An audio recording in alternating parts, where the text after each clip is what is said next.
Tritoon Conversion. Big fun boat, water slide, upper deck.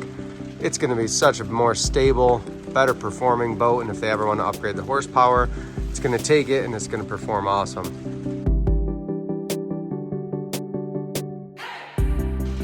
Got a 115 Yamaha, this is a 25-foot Premier, 8.5 wide. Marty is under here right now, drilling out rivets to get the underskin off. We got one sheet off. So what we'll do is we'll pull this motor, hang it off the side to a cart. We'll install the center pontoon up underneath, rebolt the motor, and then we've got to take all this to the metal fab shop and have it bent to fit in as the new underskinning for the Tritoon. So it'll go in between the three pontoons. So my initial thought on this was that our cross members, we were gonna have to make a template and drill on 14-inch centers for our center pontoon to bolt up. But we got lucky and these are already machined out on every cross member. And they actually, it looks like it's gonna be close, but if that lines up and allows us to do our 14-inch centers, we can get everything pulled up in place and then just get a nut on the top. We can get it exactly centered and then just go through and bolt everything, tighten everything down.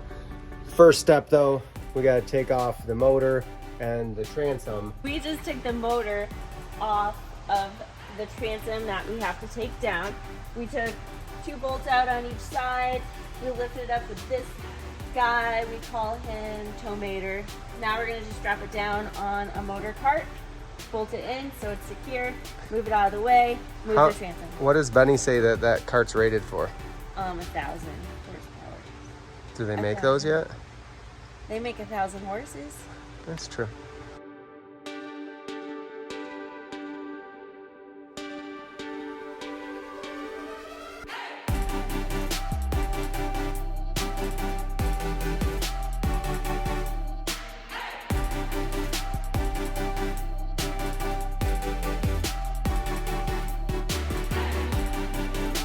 Last time we did this, I almost dropped the motor. Not the good motor. It was the little Mercury that we took off. It didn't feel little. It was only 35 horse. This is a 115. So we're gonna get our cart, everything unhooked, get our hoist out of the way because we gotta use that to lift the center tune in the back. And then we gotta swing our cart out of the way just enough because this is hydraulic steering. I'm probably gonna have to unhook the motor's battery cables. There's a good chance of that because I think that's about the only thing that's holding this up. So what we try to do is just get enough clearance to where we can swing the motor out of the way and get the center tune in without having to unhook everything, especially when it's hydraulic steering involved. That's just gonna be a whole lot of a pain, but there's plenty of extra hydraulic line, so that's not an issue. Maybe just battery cables. We're gonna cut the gas line so we can move the motor. Truth. Quick trick, if you're ever getting or cutting a fuel line, even if it's just temporary, especially if it's temporary, this is a 5/16 fuel line. We're gonna take a 5/16 bolt, we'll thread it in there. Try to get in there a 1/2 inch or so. And then I'm gonna take a special zip tie. It's rounded, so it's gonna grab that fuel line really well. This is actually made as a Johnson Evinrude part, the zip tie is, and that's gonna grab that fuel line and hold it around the hose nice and tight. Motor is off and out of the way. Now we're just gonna drop the transom off and then we can slide the pontoon in and mock everything up, make sure it's where you need it to be.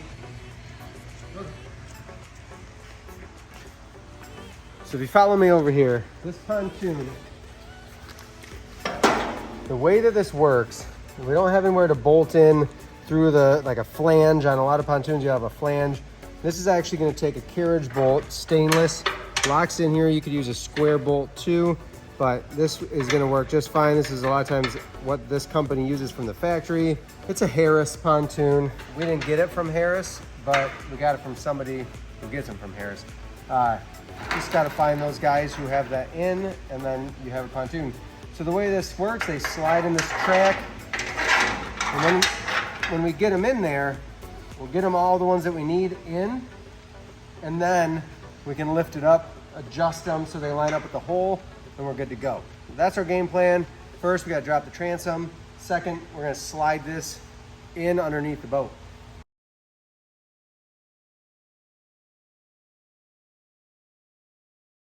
And this is a huge help, and all it is 2 12-foot 2x we had laying around with a piece going across on the bottom in the back and the front, and that allows us to push this pontoon and slide it on the wood so nothing can slide. That way just the pontoon slides in there.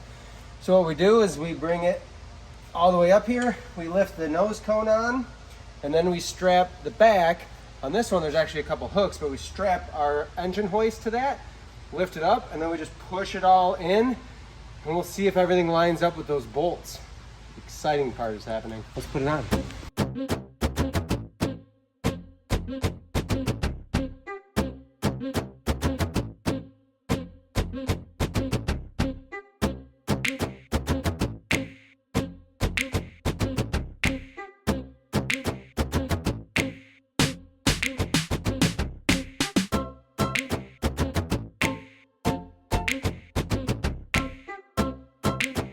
Even though this boat's 8.5 foot wide, turn around. Still, am I dirty? It's still a real tight squeeze inside of there. River's been real patient with us today. So what happened here, guys, is the boat, you'll see these pieces of plywood. We just had some that we cut off the other day that are working perfect for this. We had to lift the front end of the boat up far enough to slide these underneath to get the height that we needed. This is, it only clears the trailer by 1 inch or 2.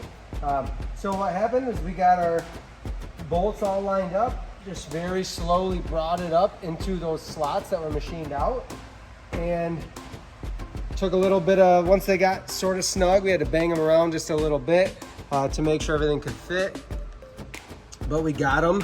And this is the last one in the front here.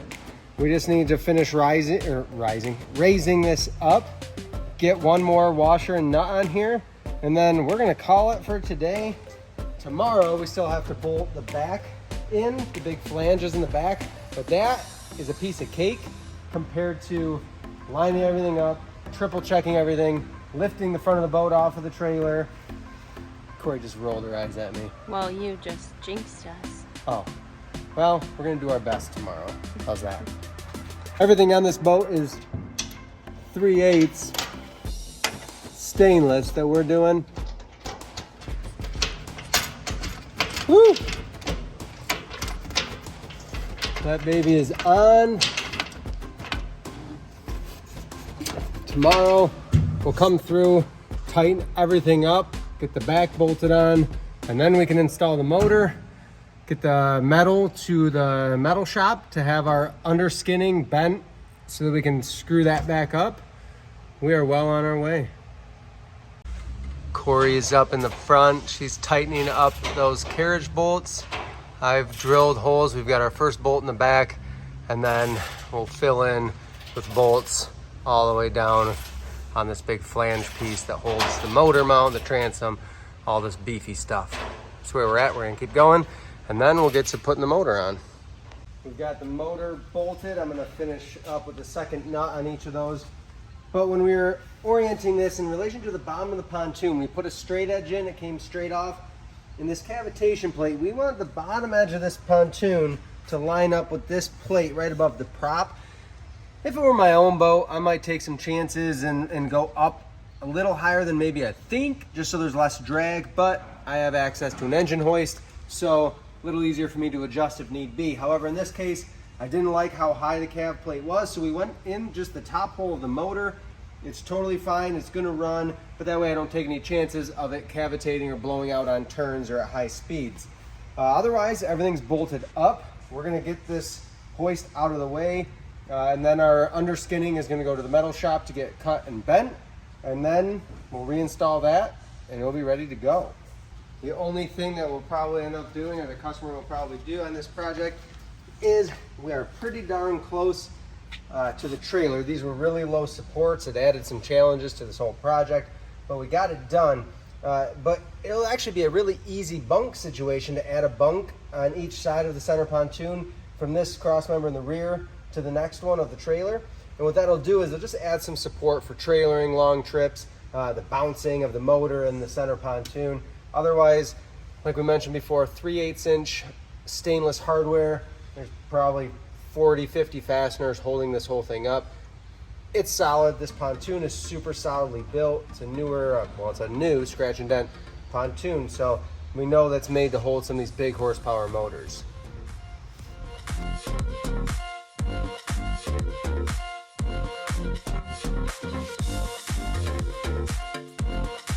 We have wrapped up this project. We have all the underskinning done all the way down the length of the boat, inside and out. This has a 115 Yamaha 4-stroke on it. But now, if somebody wants to go up 200, 250, this tune will handle it, and the boat will handle a lot better. I think we kind of lucked out because our center tune is not from a Premier, but man, does the shape of the tune and the design of the tune look a lot alike, especially in that nose cone. So underskinning on both sides. In the back here, one of those things to remember when you get a center pontoon like this, this is a long shaft 115. This transom from where the motor bolts on the very top there where it's going to rest, or you might go up if you need to the bottom where water's going to flow off, that's 20 inches. That way it's for a standard long shaft motor or a 20-inch shaft motor. Some of these new center pontoons are actually 25-inch tall transoms, which would require a 25-inch motor. Everything's stacked in here nice. A lot of space in there. You could potentially put a gas tank in there, but this boat has a gas tank up high and dry inside. We're gonna keep it that way. But the buoyancy, the handling, the performance all around is gonna be phenomenal on this compared to when it was just the two pontoons. That water line is gonna be much, much lower on the pontoon down here. Gonna give us more stability, much better experience. Thanks for watching. Please subscribe, hit that like button, get our notifications so you can see when we're posting more videos to help you with your pontoon project.